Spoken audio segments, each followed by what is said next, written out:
안녕하십니까? 이상원 교수입니다.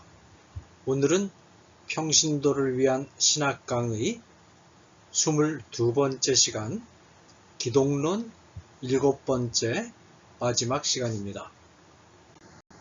오늘은 예수님의 사역 가운데 중보자 그리스도의 세 가지 직무라는 주제로 함께 은혜를 나누겠습니다. 에베소서 2장 16절에 보면 십자가로 이 둘, 여기 둘이라고 할 때는 유대인들과 이방인들을 가리킵니다. 유대인들과 이방인들을 합하여 온 인류를 가리키고 온 인류 가운데 특별히 믿는 자들을 가리킵니다. 십자가로 이 둘을 한 몸으로 하나님과 화목하게 하심이라 라는 말씀이 있습니다. 이 말씀에 따르면 하나님 우편에 계신 예수 그리스도에게 믿는 자들과 하나님 사이를 화목하게 하는 중보자의 직무가 주어진다는 것입니다. 자, 그러면 중보자는 어떤 자격 조건을 갖추어야 하는가? 첫째로 죄인에 대한 형벌을 대신 받기 위해서는 인간이라야 합니다. 두 번째로 형벌은 살아있는 사람이 받을 수 있으므로 죄가 없어야 합니다.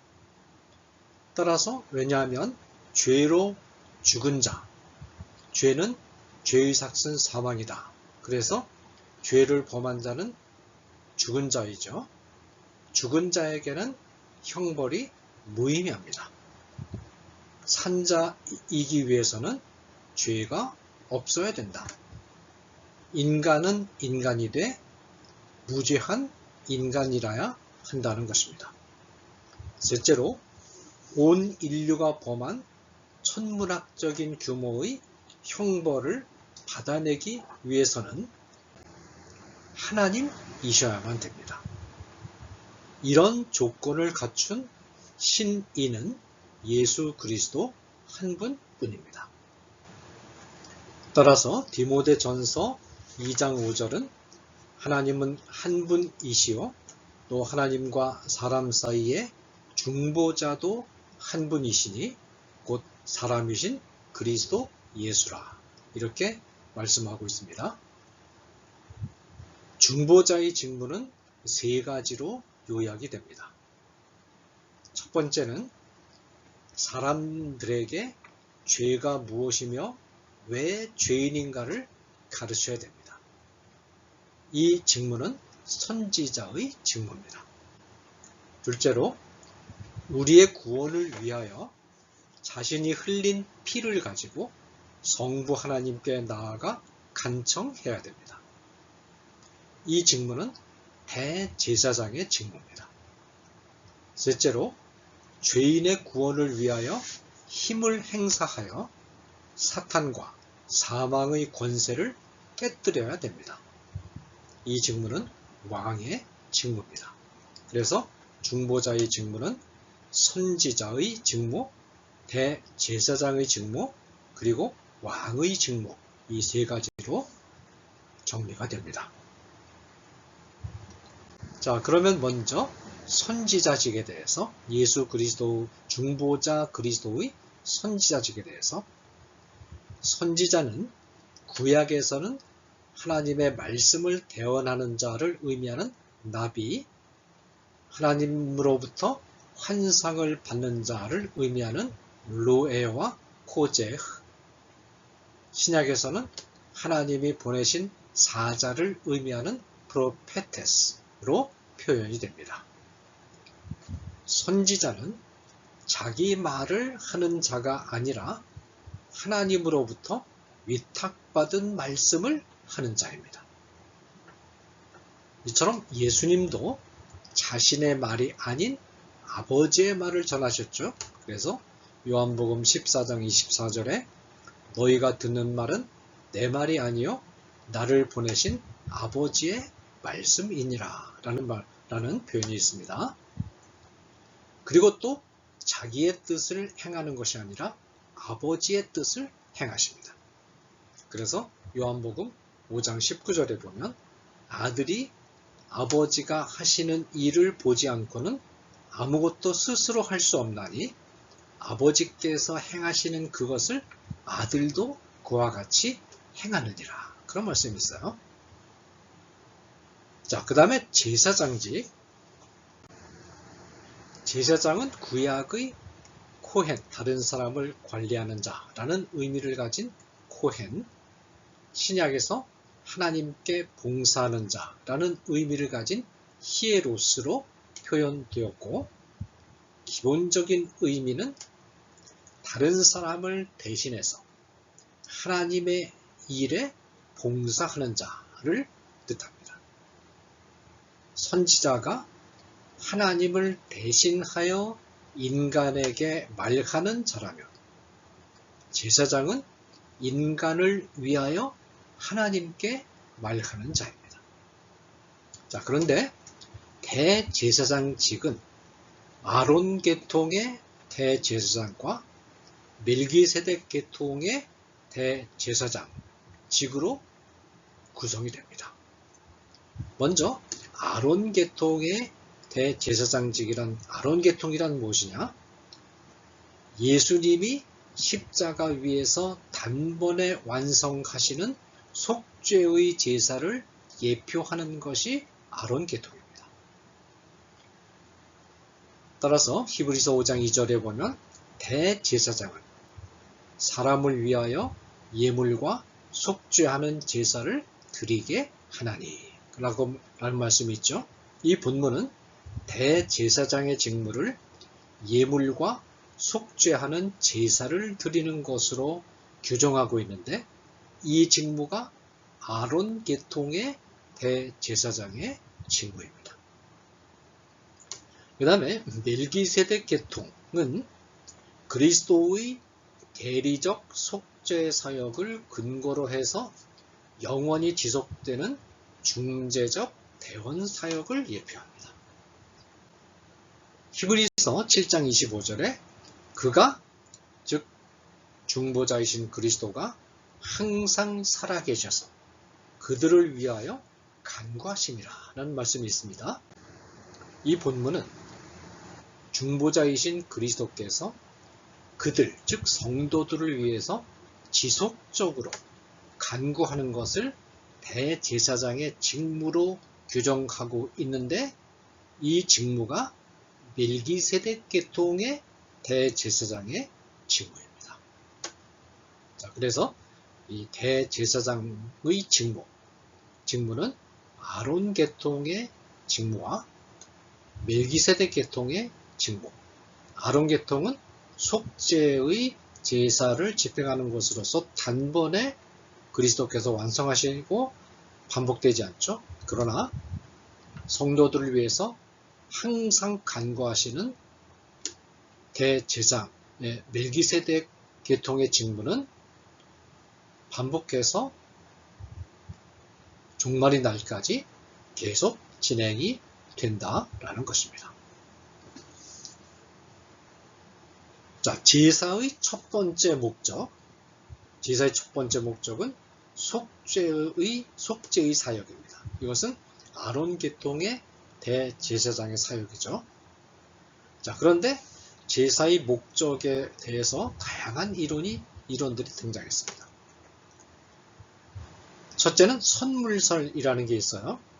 제사라고 하는 것은 신의 총애를 얻어내기 위해서 드리는 선물이다 라는 주장을 가리켜서 선물설이라고 하는데, 이에 대한 반론은 이 선물설은 아주 저급한 신관념에 근거한 이론입니다.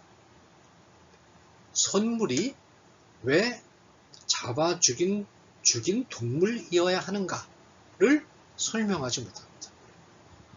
선물을 드리려면 살아있는, 생생한, 가치가 있는 그런 재물을 선물로 드려야 되지 않겠습니까? 그런데 이 제사는, 성경이 말하는 제사는 죽은 동물을 제사로 드립니다. 제물로 드립니다.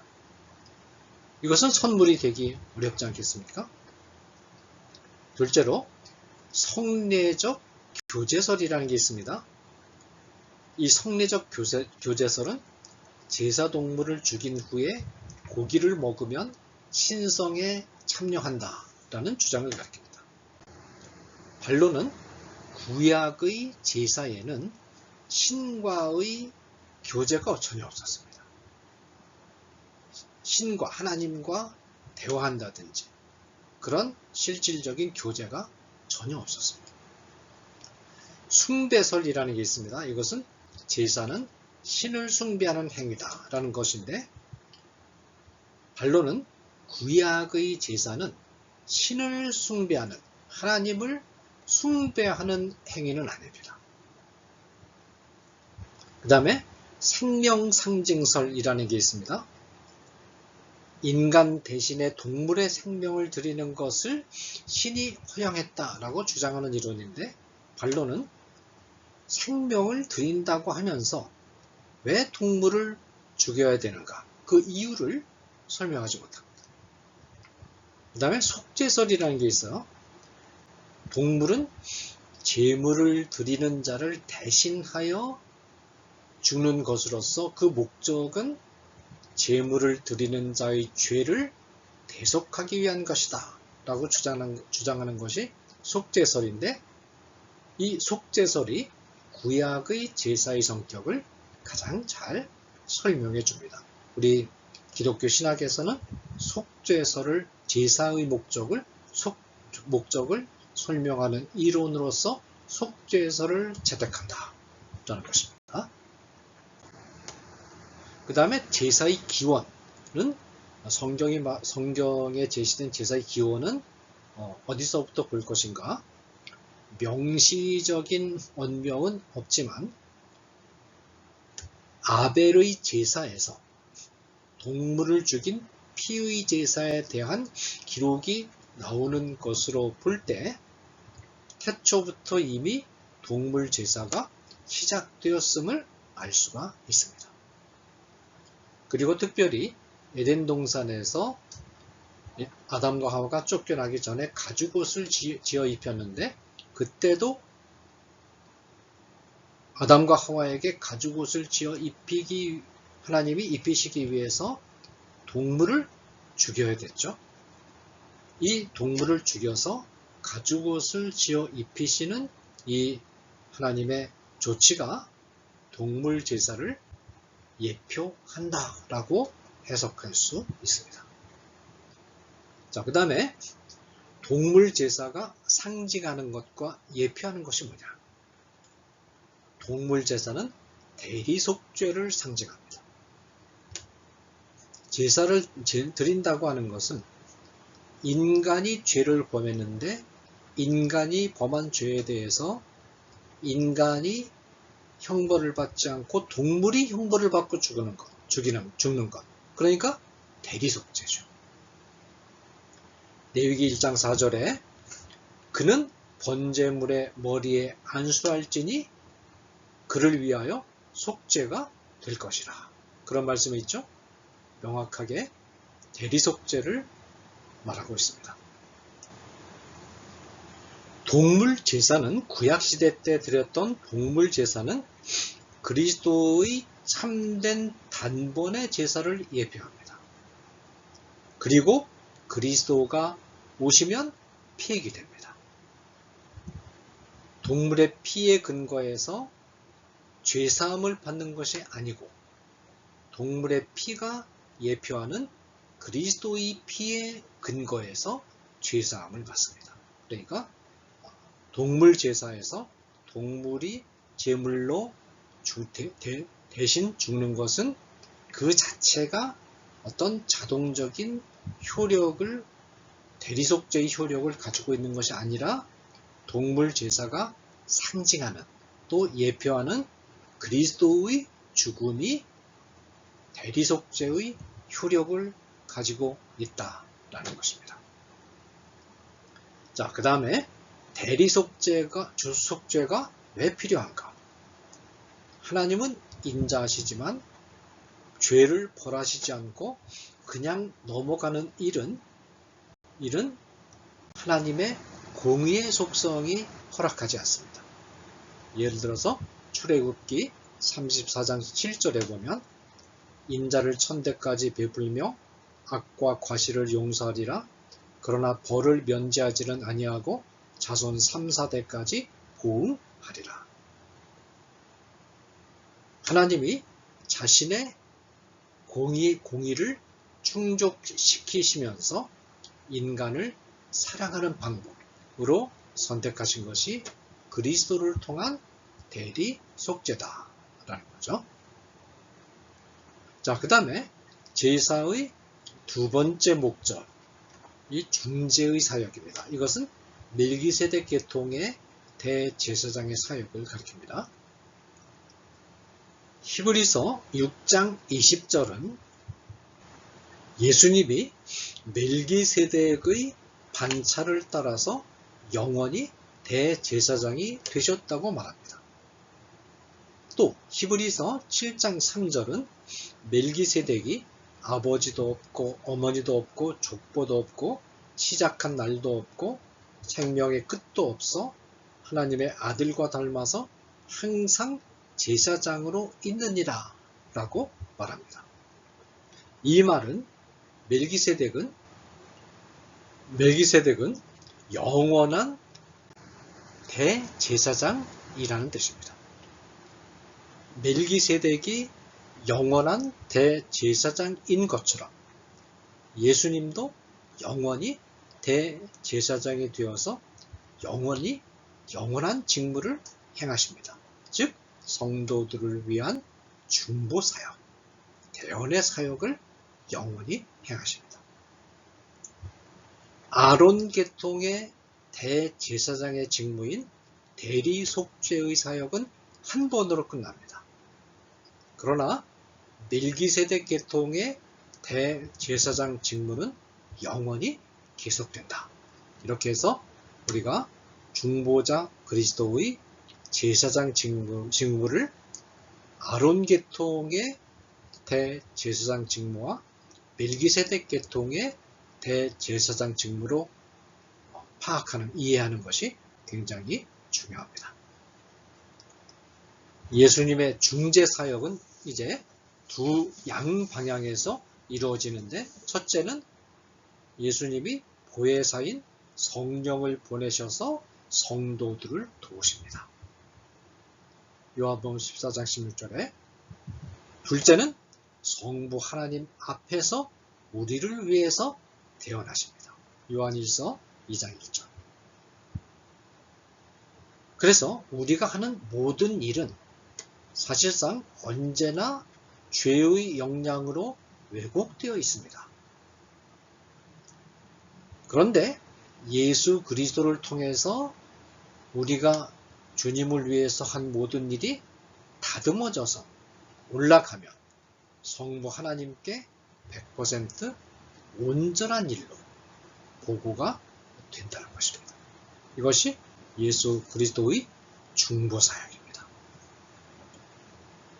구약의 제사장들은 그리스도를 상징하고 예표하는 자들로서 그리스도가 오셨을 때, 실체이신 그리스도가 오셨을 때 이들의 제사직은 영구히 폐기되었습니다. 로마 가톨릭 교회에서처럼 사제들을 하나님과 사람 사이에 중보자로 제시하는 것은 비성경적입니다.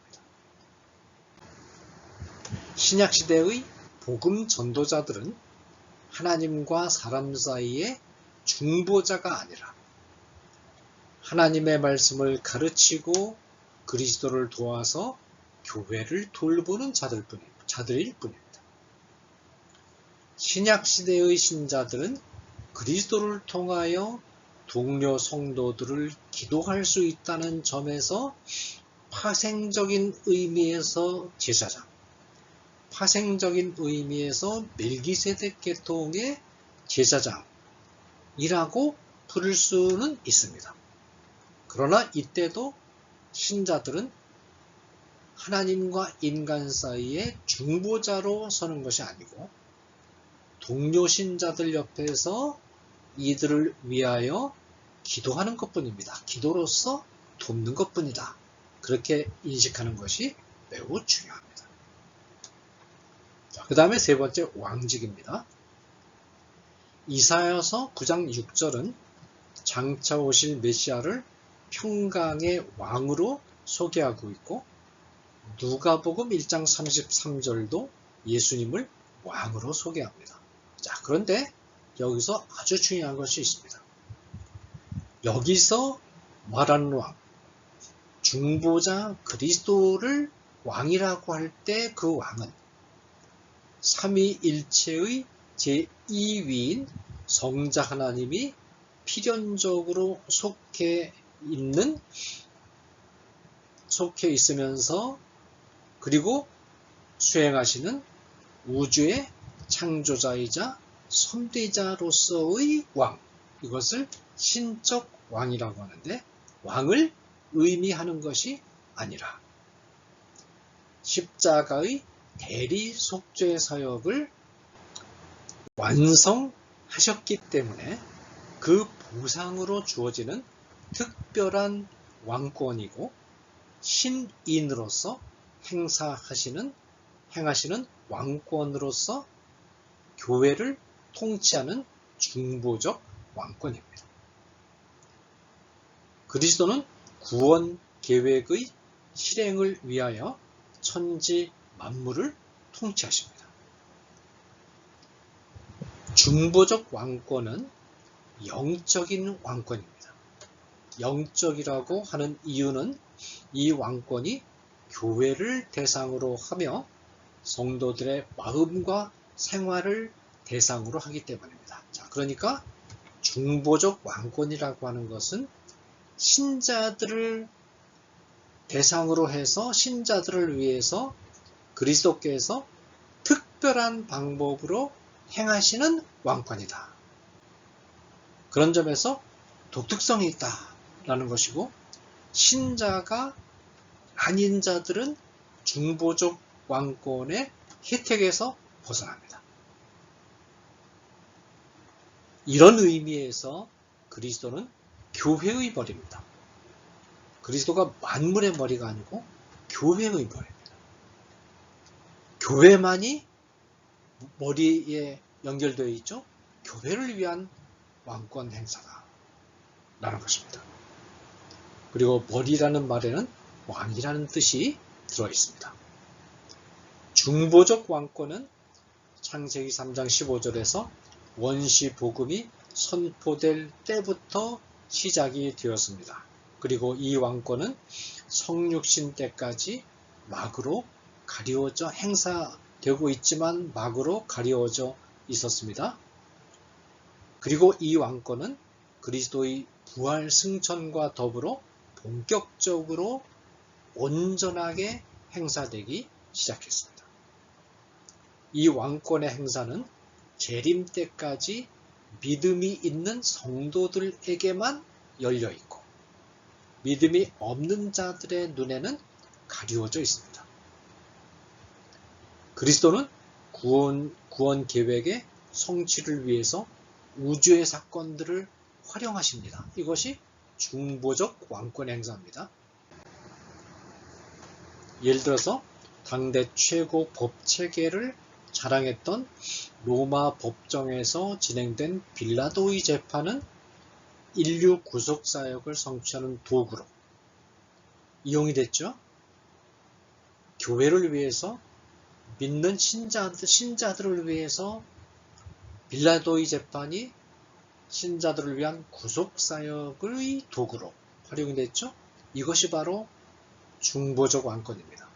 이 세상에 있는 모든 것을 신자들의 구원을 위해서 그리스도께서 활용하신다 라는 거죠.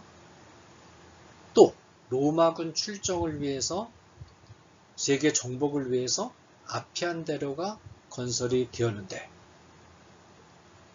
그런데 아피안 대로를 통해서 로마가 세계를 영구히 정복하는 데는 실패했죠.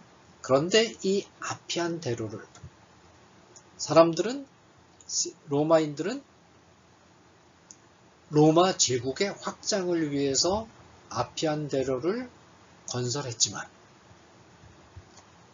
그리스도의 중보적 왕권은 이 아피안 대로를 복음의 세계적 전파의 도구로 했다라는 것입니다. 중보적 왕권은 그리스도께서 만물을 발 아래 복종시키는 최종 승리를 거두신 다음에 그리스도께서 세상 나라를 성부 하나님께 넘겨드릴 때 종결이 됩니다. 예수 그리스도의 중보적 왕권은 재림 직전까지 수행이 됩니다. 교회를 위해서, 신자를 위해서 특별히 수행되다가 재림 이후에는 폐지가 됩니다. 일반적인 왕권으로 이양이 됩니다. 중보적 왕권은 아담과 하와가 죄를 범한 시점부터 시작되어서 사탄과 죄의 세력을 최종적으로 제압하는 재림 때까지만 지속이 됩니다. 그 이후에 중보적 왕권을 성부 하나님께 넘겨드린 그리스도는 이제 하나님 우편에서 성부와 성령과 함께 통치하시고 다스리신다라는 것입니다. 감사합니다.